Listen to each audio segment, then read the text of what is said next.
इस वीडियो के अंदर हम लोग देखने वाले हैं फ्लास्क और चार्ट जेएस का हम लोग यूज़ करके किस तरीके से एक डैशबोर्ड हम लोग क्रिएट कर सकते हैं। तो यानी कि डैशबोर्ड के ऊपर हम लोग अपने जो भी चार्ट्स वगैरह होते हैं, डायग्राम वगैरह, तो वो सब कुछ हम लोग यहाँ पर दिखाते हैं और फ्लास्क का हम लोग यूज़ करेंगे यहाँ पर। तो मेरे पास यहाँ पर data.csv करके एक फ़ाइल है जिसके अंदर कुछ डेटाज मेरे पास यहाँ पर पड़े हुए हैं जो कि डमी डेटा है बेसिकली। तो यहाँ पर नेम है, एज है और कंट्री है। तो यहाँ पर जो नेम है उसके अंदर आप देख सकते हो यहाँ पर यूज़र का नाम है, एज है और उसकी कंट्री यानी कि यूएसए वगैरह है। यहाँ पर हम लोग क्या करते हैं कि एक फ़ाइल बना लेते हैं जो कि आपकी हो गई app.py फाइल करके, और उसके अंदर हम लोग जो भी आपके फ्लास्क का जो कोड होगा वो सब कुछ हम लोग यहाँ पर लिखने वाले हैं। तो यहाँ पर सबसे पहले हम लोग यहाँ पर इंपोर्ट कर लेते हैं फ्लास्क को। तो मैं यहाँ पर लिखता हूँ फ्रॉम फ्लास्क इंपोर्ट फ्लास्क, और यहाँ पर हम एक उसका इंस्टेंस बना लेते हैं अपने फ्लास्क क्लास का। यहाँ पर चेक कर लेते हैं कि अगर नेम इक्वल अगर मेन के होता है तो उस केस में हम अपनी फ्लास्क एप्लीकेशन को यहाँ पर रन कर देंगे। तो उसके लिए आपको यहाँ पर लिखना रहेगा app.run करके। मैं यहाँ पर लिखता हूँ app.run, और आप यहाँ पे डीबग मोड आप यहाँ पे ट्रू कर सकते हो। तो उसके लिए आपको यहाँ पर लिखना डीबग और यहाँ पे ट्रू कर दीजिए। तो यहाँ तक आपकी जो एप्लीकेशन है वो यहाँ पर ठीक है। आप यहाँ पर एक राउट बना सकते हो जो कि आपका होम पेज का रहेगा बेसिकली, और आप यहाँ पर लिखोगे कि भाई डेफ, और यहाँ पर एक फंक्शन रहेगा आपका, और आप यहाँ से रिटर्न कर सकते हो कोई एक स्ट्रिंग, जैसे कि मैंने अभी रिटर्न किया हुआ यहाँ पर हेलो। यहाँ पर रन करने के लिए आपको यहाँ पर लिखना है कि फ्लास्क और आपको app.py, या आप इस बटन पे भी आप क्लिक करके आप यहाँ से रन कर सकते हो। अगर आप लोकल 5000 पोर्ट पर जाते हो तो आपको यहाँ पर एप्लीकेशन आपकी यहाँ पर रनिंग होते हुए आपको मिल जाएगी। तो अभी आपकी यहाँ पर एप्लीकेशन आपकी चल रही है, यानी कि जो आपके कोड है बेसिकली वो आपके यहाँ पर परफेक्टली वर्क कर रहे हैं। अब मैं यहाँ पर CSV को यहाँ पर इंपोर्ट कर लेता हूँ ताकि जो भी हमें CSV के साथ में वर्क करना है वो हम सब कुछ यहाँ पर स्टार्ट कर सकते हैं।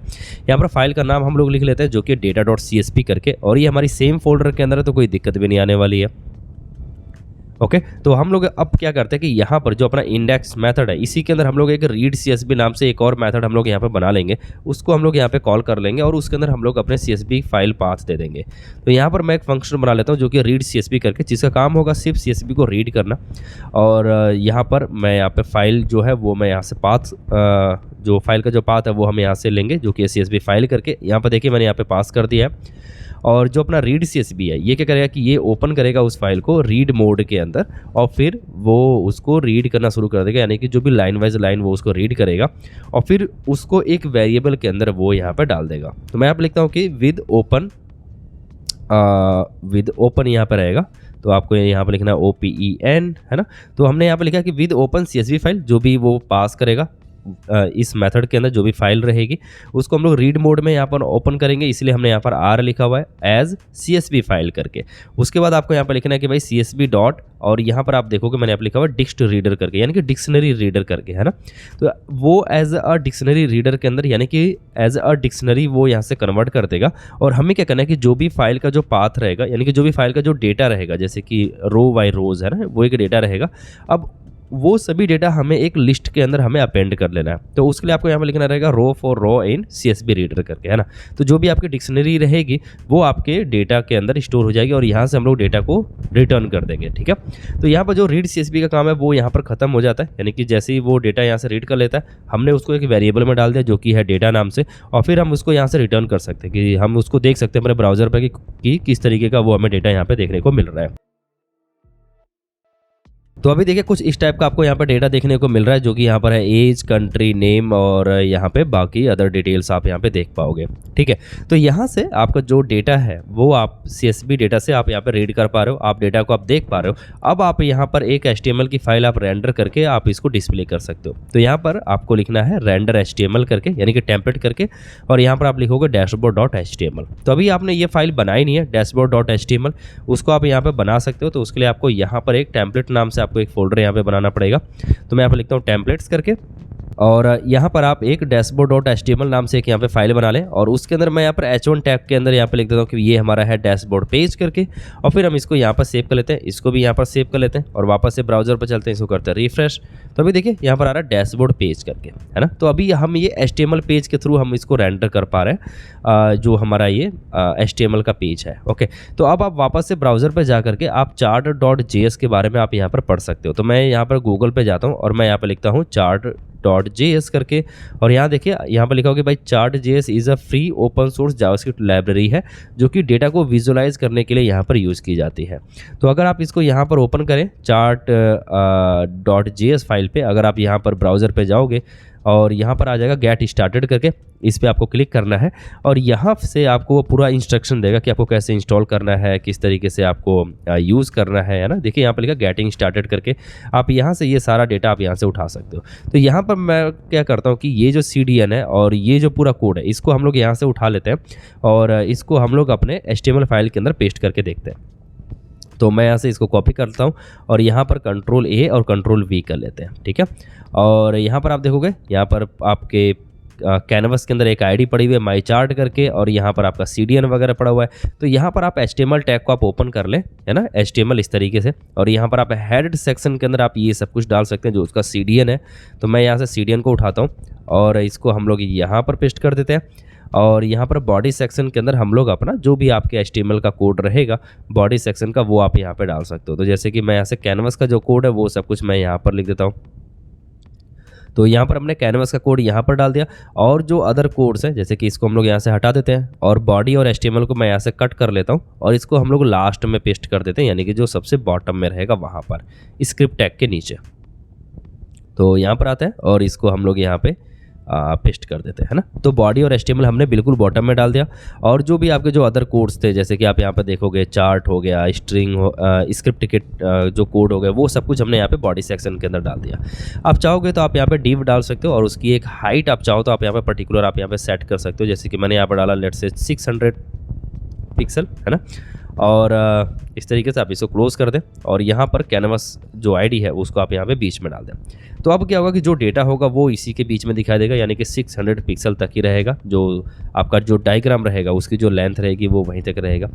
ये जो आईडी है वो हम यहाँ पर आईडी उठा रहे हैं, है ना, गेट एलिमेंट बाय आईडी करके, और उसके बाद टाइप हम लोग यहाँ पर डिफाइन कर रहे हैं और यहाँ पे लेबल्स हो गए उसके कि क्या क्या लेबल्स रहेंगे, रेड, ब्लू, ग्रीन, येलो करके। और यहाँ पर कुछ डेटा है जो कि डमी डेटा आप यहाँ पर देख सकते हो। बॉर्डर विथ 1 है और यहाँ पर बिगेन विद 0 है ना। तो 0 के साथ में वाई का जो रहेगा यानी कि जो आपका वर्टिकल रहेगा वो स्टार्ट होगा, ठीक है। तो यहाँ पर आते हैं वापस से, इसको फिर से एक बार फिर हम लोग यहाँ पर रिफ्रेश करते हैं। तो अभी देखिए कुछ इस टाइप का आपको देखने को मिल रहा है, यानी कि ये हमारा 600 पिक्सल के अंदर है। Red, blue, yellow, green, purple, orange, आप यहाँ पे देख सकते हो ये सारे हमारे लेबल्स हैं। तो ये जो लेबल्स है इसकी जगह पे हमें क्या करना है कि अपना कंट्री नेम हमें लेके आना है ना। जितने भी लेबल्स जैसे कि रेड, ब्लू, येलो है तो इसकी जगह पे आपका USA, जापान, UK, है ना, ये सारे नेम रहेंगे। तो आपको यहाँ पर लिखना है क्योंकि आपने डेटा के थ्रू आपने पास किया हुआ है तो आप इसको यहाँ पर एक्सेस भी कर सकते हो। तो यहाँ पर फॉर लूप आपको चलाना रहेगा। तो आपने यहाँ पर लिखा कि फॉर रो इन डेटा, और ये जैसे ही लूप चलेगा आपका यहाँ पर आप यहाँ पर इसको पेस्ट कर सकते हो जो भी आपका डेटा रहेगा। तो यहाँ पर आपको लिखना है कि रो और यहाँ पे कंट्री करके, है ना, क्योंकि आप कंट्री नेम आप डालना चाहते हो लेबल के अंदर, तो इसकी वजह से आपको यहाँ पर कंट्री लिखना है। और जो लूप आपने स्टार्ट किया हुआ है उसको आपको क्लोज भी करना पड़ेगा। तो आप यहाँ पे लिखोगे कॉमा और यहाँ पर आप जो है एंड लूप कर दोगे, है ना। तो जो भी आपका लूप रहेगा वो यहाँ से स्टार्ट होगा फॉर रो इन डेटा और यहाँ पर एंड हो जाएगा। अब यही सेम डेटा आपको, यानी कि जो ये आपने कोड लिखा हुआ है यही कोड आपको डेटा में भी डालना रहेगा। तो यहाँ पर डेटा में कंट्री की जगह पे आपको सिर्फ एज डालना रहेगा, है ना, क्योंकि लेबल आपका हो गया कंट्री और यहाँ पर आप चाहोगे कि उसकी एज यहाँ पर प्रिंट हो कि उस कंट्री में जो बंदा है जो हमने नेम डाला हुआ है उसकी एज क्या है ना। तो ये सब चीज़ें हम यहाँ पर उठा रहे हैं। तो मैं इसको यहाँ से रिफ्रेश करता हूँ तो अभी देखिए एज आ रही है जो कि USA है, कनाडा है, UK है, जर्मनी, जापान और ऑस्ट्रेलिया, और यहाँ पर उनकी एज है जो कि 30 और लेट्स से 25 है ना। ये सारी एज वगैरह दी हुई है। अगर आप जो भी आप चेंजेस करेंगे जैसे कि मैंने यहाँ पे 30 की जगह पे USA के अंदर यहाँ पर 10 कर दिया तो अब ये ग्राफ के अंदर चेंजेस आपको देखने को मिलेगा इस CSV फाइल से जो हमने कनेक्ट किया है। देखिए यहाँ पर 10 आ रहा है ना USA। आप यहाँ पर चेंज कर सकते हो, ऑफ वोट्स की जगह पे आप यहाँ पे एज डाल सकते हो, बट मोर और लेस मतलब यही रहेगा। आपको डैशबोर्ड पे जो भी आपको डेटा शो करना है आप कुछ इसी तरीके से आप यहाँ पे कर सकते हो। लेवल्स आपको चेंज करना है, डेटा सेट्स के अंदर आप यहाँ पे जो भी चीज़ें आप चेंज करना चाहते हो, और आप यहाँ पे लूप आप चला सकते हो, है ना, जो भी आपने डेटा पास किया हुआ है आपने .py फाइल के यहाँ से। और इसके बारे में और डिटेल में आप यहाँ पर आके पढ़ सकते हो इसके ऑफिशियल वेबसाइट में, यानी कि जो भी आपका डॉक्यूमेंटेशन है यहाँ पर आकर के आप यहाँ पर देख सकते हैं कैसे आपको इसको एक्सेस करना है, किस तरीके से आप इसको मॉडिफाई कर सकते हो, कस्टमाइज कर सकते हो, कितने तरीके के आपको यहाँ पे ग्राफ्स मिल रहे हैं। जो भी आप ग्राफ आप यूज़ करना चाहें आप उनको ईजिली आप यहाँ पे इंटीग्रेट कर सकते हो अपने HTML के अंदर। तो ज़्यादा कोई बड़ी डील नहीं है ना। देखिए आप यहाँ पे देख सकते हो ये सभी आपके जो भी आपके ग्राफ्स हैं वो सब यहाँ पर ईजिली आप इनको विजिबल कर सकते हो, इंटीग्रेट कर सकते हो। इनका तरीका यही है, जैसे आप टाइप यहाँ पर डाल लो कि किस टाइप का है, यहाँ पे लेबल्स आपको डालना है। लेबल्स के बाद आप यहाँ पे डेटा सेट्स के अंदर आप देखोगे कि यहाँ पर क्या क्या चीज़ें डालना। डेटा हो गया, डमी डेटा, बैकग्राउंड कलर अगर आप चेंज करना चाहते हो तो सभी के लिए अलग अलग कलर भी आप यहाँ पे डाल सकते हो, है ना। ये सारी चीज़ें यहाँ पर दी हुई है। तो इसका डॉक्यूमेंटेशन काफ़ी अच्छा है। आप यहाँ पर अगर आप गो थ्रू करोगे तो आपको आइडिया आ जाएगा कि किस तरीके से हमें इसको इंटीग्रेट करना है अपने HTML के अंदर। आई होप कि आपको पूरा वीडियो के अंदर ये पूरा कॉन्सेप्ट क्लियर होगा। बट फिर भी अगर आप चाहते हो कि इन सभी चार्ट्स को मैं ऐड करके आपको दिखाऊं कि किस तरीके से आप यहाँ पे ऐड कर सकते हो तो आपका मुझे कमेंट सेक्शन में आप लिख सकते हैं।